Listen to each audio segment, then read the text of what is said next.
અને ઇન્ડિયા લેવલે નામ થયું. આઈ થિંક કે Bagasara very first time India લેવલે આવી ટ્રોફીઓ લઈ અને અહીંયા આવ્યું છે. તમે કદાચ ઇન્દોરની અંદર આમાંથી કોઈ મિત્રો હાજર નહોતા. બગસરાના એક બે દેશી મિત્રો હતા, પણ અગ્રગણ્ય નાગરિકો અને બાબુભાઈ કહું કે ગુજરાત વિધાનસભાના અધ્યક્ષ ધીરુભાઈ એ અમારા કીનોટ સ્પીકર ત્યાં હતા ઇન્દોરની અંદર, અને એને જે અદભુત ભાષણ આપ્યું અને એ રાત્રે એવોર્ડ નાઇટ હતી. અને અમે બધા જયારે દિવ્યેશને લઈ અને એવોર્ડ લેવા જતા હતા ત્યારે અમે બધા એવા ઉત્સાહમાં હતા, અમે બધા એને પકડીને લઈ જતા હતા. દિવ્યેશ તો જાયલો જ નહોતો રહેતો અમારા હાથથી, અને અમે પકડીને સ્ટેજ ઉપર લઈ ગયા.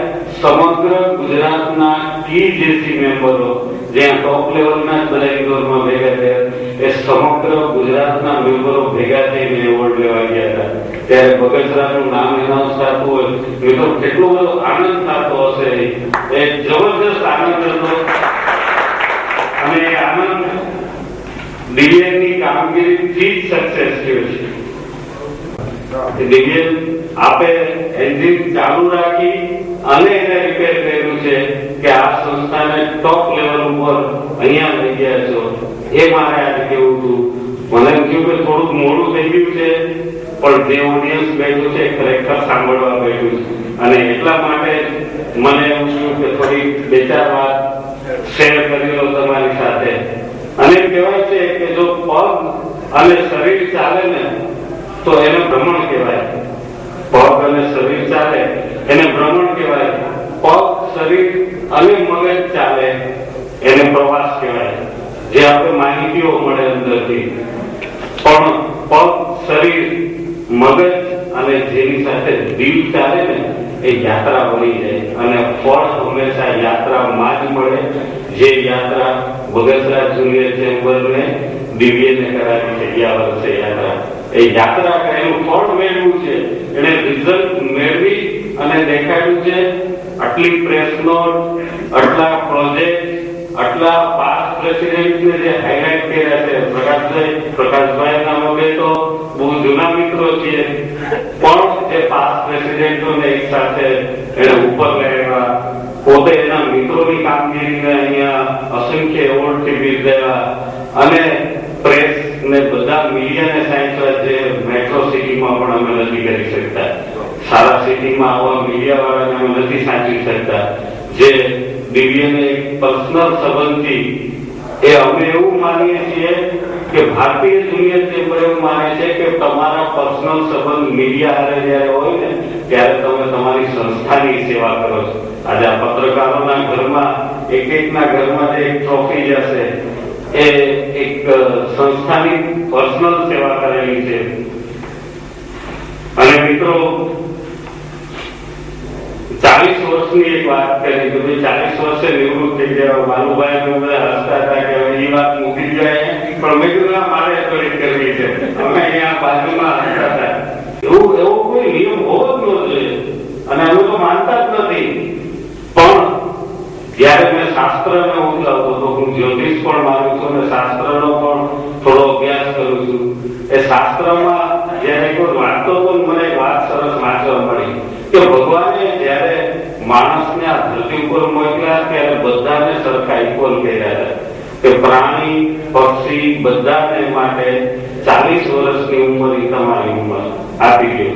પણ હવે માણસમાં આપણો તો સ્વભાવ એવો રહ્યો ને કે નાના ભગવાન કઈક કરો તમે લઈ ગયો થોડું ઘણું, પણ આપો કઈક ઉંમર આપો. ભગવાન કે ભાઈ હું તો 40 વર્ષ આપું, મારે બધાને સરખો આપવાનું. તું બીજાને પૂછી જો, એ માને તો મને કહેજે તો હું તને વધારે આપીશ. એટલે ફરતો એક ગધેડો મળ્યો એને. ગધેડા મારે તો મજૂરી કરવાની છે બધાની, તું એક કામ કર કે 20 વર્ષ જોતા હોય તો તું લઈ લેજે. એટલે એ ભગવાન પાસે લઈ ગયો કે આ કે છે મને 20 વર્ષ એને આપી ગયો. એટલે માણસે બીજા 40 વર્ષમાં બીજા 20 વર્ષ મળ્યા, જેની અંદર એ છોકરાઓનું કામ કરે, પૈણાને હેણાને 60 વર્ષ સુધી ગધેડાની જેમ મજૂરી કરે.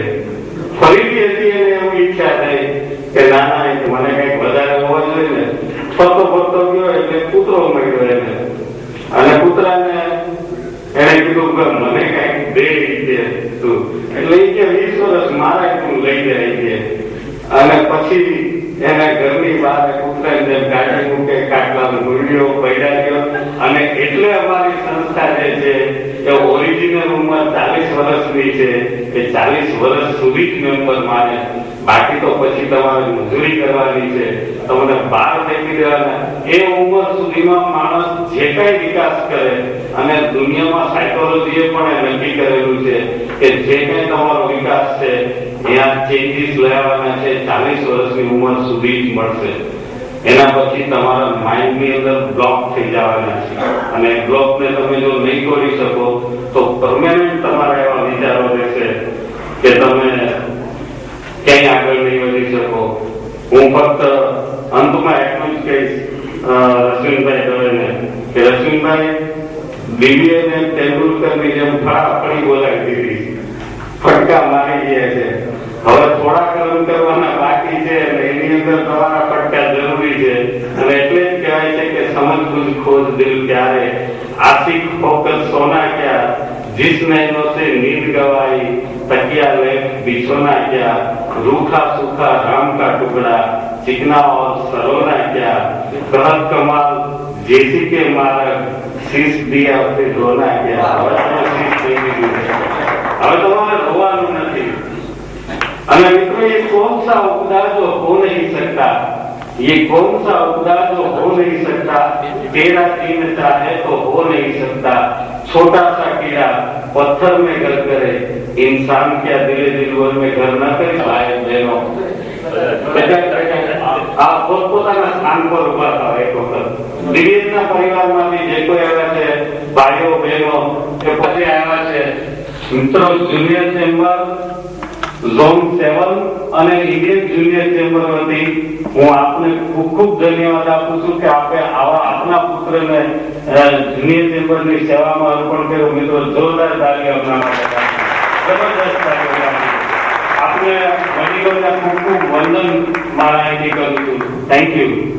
અને સ્પેશિયલ પીન કે જે દિવ્યન બિઝનેસના કોઓર્ડિનેટર તરીકે અહીં ઉપસ્થિત થાય છે, એમની આજે છે ઇન્ડિયન જુનિયર ચેમ્બરમાંથી મને પીન આવેલી છે કે તમે દિવ્યાંગના ફંક્શનમાં જાઓ છો તો એમને તમારે અર્પણ કરવાની છે. હું દિવ્યાંગને વિનંતી કરું કે તેઓ અહીં આવે અને કોઓર્ડિનેટર બિઝનેસમાં નેશનલ ડાયરેક્ટરની પીનનો સ્વીકાર કરે.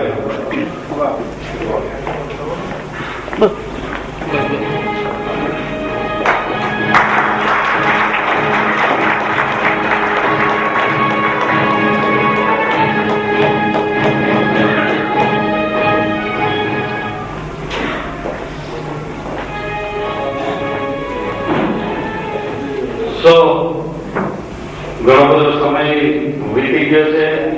અંતમાં એટલું જ કહીશ કે ન જાने जिंदगी की शाम कब आ जाए, न जाने मौत का पैगाम कब आ जाए.